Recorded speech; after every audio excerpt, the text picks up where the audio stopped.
Hello friends, welcome back to my YouTube channel. Myself doctor Sanju Singh.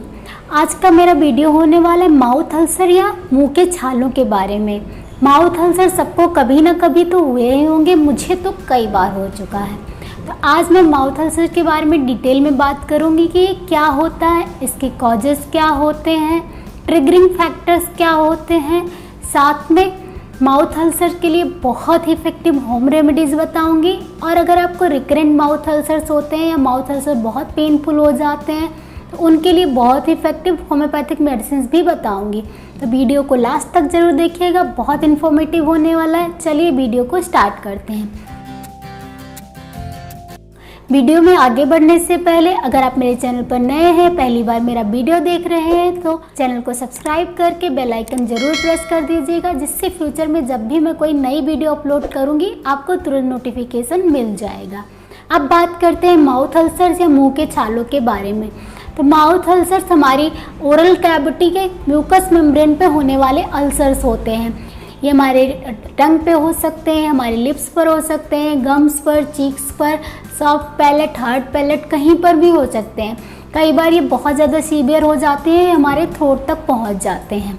Mouth ulcers ऐसे कोई serious disease नहीं होते हैं, बहुत ही नॉर्मल होते हैं, 1 से 2 वीक में खुद ही ठीक हो जाते हैं विदाउट मेडिसिन भी। कुछ केसेस में ये माउथ अल्सर बहुत डीप और बहुत बिग हो जाते हैं, बहुत ज़्यादा इरोजन हो जाता है, बहुत पेनफुल हो जाते हैं। इस कंडीशन में इनको कैंकर सोर्स कहते हैं। फीमेल्स को, एडोलेसेंस को, यानी जो टीनेजर्स होते हैं और जिनमें फैमिली हिस्ट्री पाई जाती है, उनको माउथ अल्सर डेवलप होने के चांसेस बहुत ज़्यादा होते हैं। माउथ अल्सर्स ऐसे कोई सीरियस डिजीज़ नहीं होते। अगर ये आपको 1-2 हफ्तों में ठीक हो जाते हैं तो कोई प्रॉब्लम की बात नहीं होती। लेकिन अगर आपको बार बार माउथ अल्सर्स हो रहे हैं या फिर बहुत बिग हो जाते हैं, बात करने में, खाने पीने में तकलीफ़ होती है, तो इस केस में आपको डॉक्टर को ज़रूर दिखा लेना चाहिए। कुछ रेयर केसेस में कोई पेनलेस अगर आपको माउथ अल्सर्स हैं और बहुत टाइम से हैं, तो ये ओरल कैविटी की मैलिग्नेंसी या ओरल कैविटी के कैंसर का एक साइंस एंड सिम्टम हो सकता है। तो इसको आपको बहुत ज़्यादा ध्यान देने की ज़रूरत होती है। अदरवाइज माउथ अल्सर बिल्कुल हार्मलेस होते हैं और बहुत ज़्यादा प्रॉब्लम क्रिएट नहीं करते हैं। माउथ अल्सर्स का कोई डेफिनेट कॉज नहीं होता है कि किस वजह से ये होते हैं।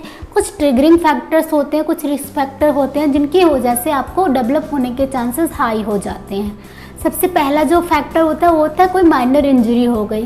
कई बार हम कुछ डेंटल वर्क के लिए जाते हैं, दांतों में कुछ ठीक करवाने के लिए या क्लीनिंग के लिए जाते हैं, उसकी वजह से कहीं थोड़ा बहुत इंजरी हो जाती है तो वहाँ पे माउथ अल्सर डेवलप हो जाता है। या फिर कई बार डेंटल ब्रेसेस जिनको लगे होते हैं, जिनको दांतों को सही करने के लिए, लंबे दांत हैं उसको सही करने के लिए या फिर दांतों के बीच के गैप को कम करने के लिए ब्रेसेस कुछ लोग लगवाते हैं, तो उसकी वजह से कई बार लोगों को इंजरी हो जाती है और वहाँ पे एप्थे डेवलप हो जाते हैं, माउथ अल्सर डेवलप हो जाते हैं। कई बार हम कुछ खा रहे होते हैं या फिर हम बात कर रहे होते हैं बहुत फास्ट और उस टाइम पे हम अपने आप को हर्ट कर लेते हैं, अपने आप को बाइट कर लेते हैं, उस केस में भी वहाँ पर एप्थे डेवलप हो सकता है। कई बार हम कुछ हार्ड फूड जैसे खा रहे होते हैं, जैसे कि हार्ड पोटैटो चिप्स हो गए या फिर टॉफ़ी हो गई, इनकी वजह से कई बार जो हमारा पैलेट होता है वहाँ पे कट आता है और वहाँ पे एप्थे या माउथ अल्सर डेवलप होता है।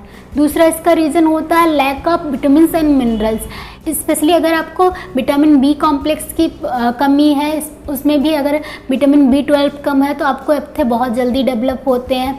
इसके अलावा अगर आप में जिंक, फोलेट और आप में आयरन की कमी है तो इसकी वजह से भी आपको एप्थे बहुत जल्दी डेवलप होते हैं। इसके अलावा कुछ फूड आइटम्स होते हैं जैसे कि एसिडिक फूड कुछ हो गए, स्ट्रॉबेरी, पाइनएप्पल, ऑरेंजेज, जिनकी वजह से स्किन जो होती है हमारी, म्यूकस मेम्ब्रेन जो होता है वो इरिटेट होता है और वहाँ पे एप्थे डेवलप होता है।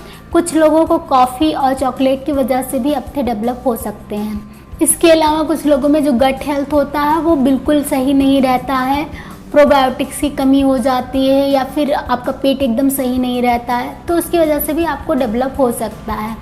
इसके अलावा कुछ बैक्टीरियल वायरल इन्फेक्शन की वजह से भी आपको एप्थे डेवलप हो सकता है। इसके अलावा स्ट्रेस की वजह से भी मुंह में छाले बहुत ज़्यादा डेवलप होते हैं। फीमेल्स में मेंस्ट्रुएशन के टाइम पर और प्रेगनेंसी के टाइम पर हार्मोनल इशू की वजह से भी कई बार देखा जाता है कि बहुत ज़्यादा मुंह के छाले डेवलप होते हैं।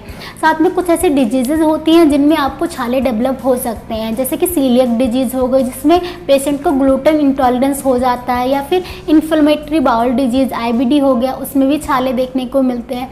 डायबिटिक पेशेंट जो होते हैं उनको भी मुंह के छाले बार बार होते रहते हैं। तो ये सारे कुछ ट्रिगरिंग फैक्टर्स होते हैं जिसकी वजह से मुंह में छाले हो सकते हैं। मुंह के छाले जो होते हैं वो ज़्यादातर हार्मलेस होते हैं। उनका सबसे कॉमन फॉर्म होता है वो होता है एप्थस स्टोमेटाइटिस, जो अराउंड 90 to 95% केसेस में देखने को मिलता है और इसमें रिकरेंसी बहुत ज़्यादा देखने को मिलती है। मतलब आपको एक बार होता है, ठीक हो जाता है, 2-3 महीने बाद फिर से डेवलप हो जाता है।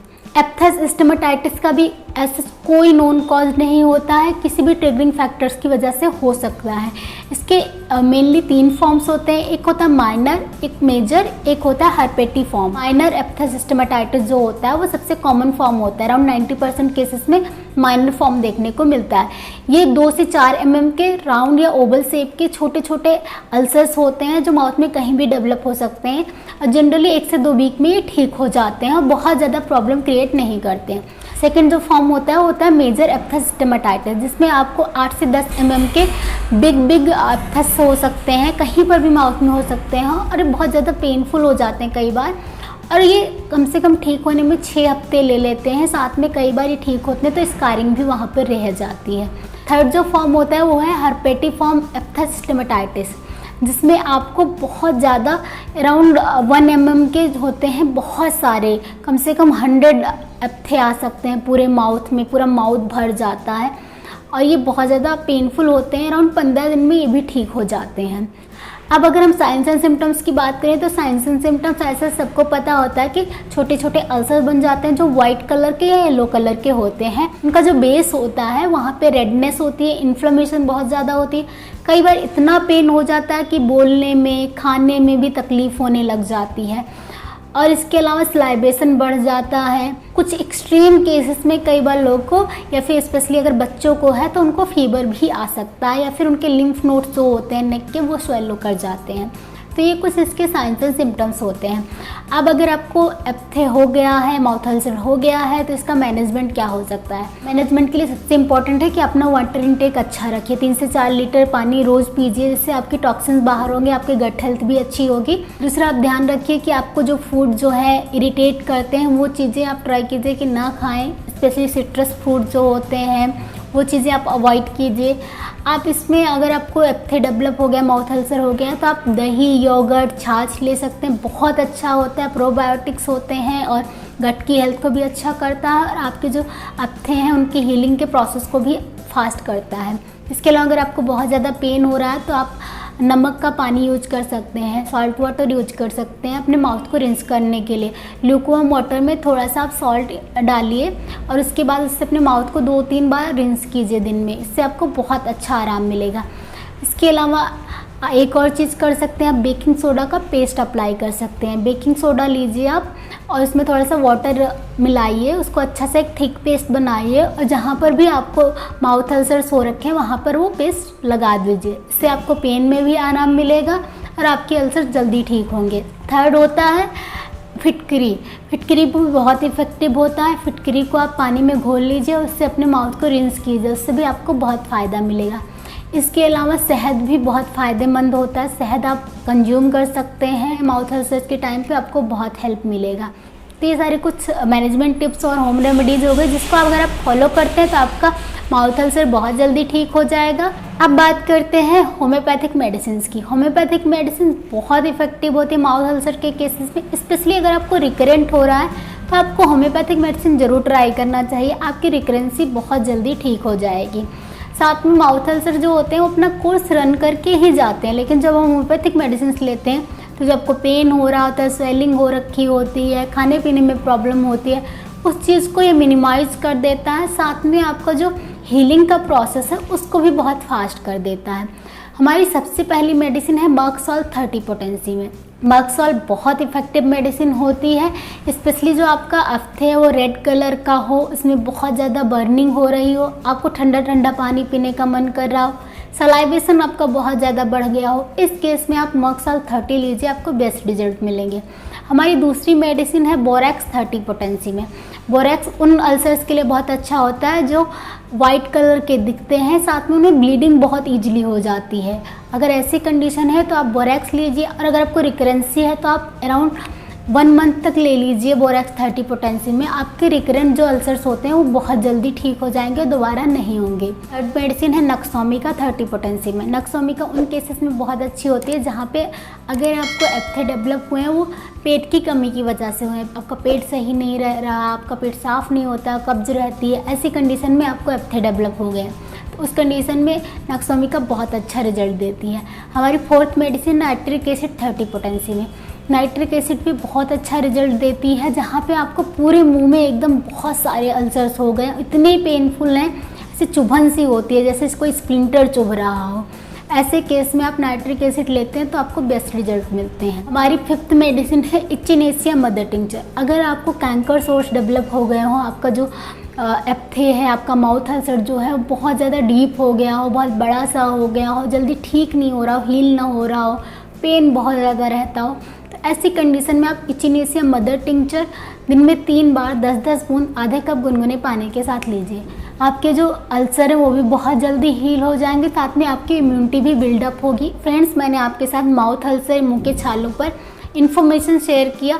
माउथ अल्सर सबको कभी ना कभी होता रहता है, तो ये वीडियो अपने फ्रेंड्स को, अपनी फैमिली में ज़रूर शेयर कीजिएगा, ये भी किसी को माउथ अल्सर हो और उनको हेल्प मिल जाए। इसके अलावा अगर आपकी कोई क्वेरी है, कोई सजेशंस है, आप किसी टॉपिक पर वीडियो चाहते हैं तो भी कमेंट करके मुझे ज़रूर बताइएगा। और भी टिप्स एंड ट्रिक्स के लिए आप मुझे इंस्टाग्राम पे भी फॉलो कर सकते हैं, लिंक मैं डिस्क्रिप्शन बॉक्स में प्रोवाइड कर दूँगी। अब मिलती हूँ अगली वीडियो में, तब तक stay safe, stay healthy. Thank you so much for watching.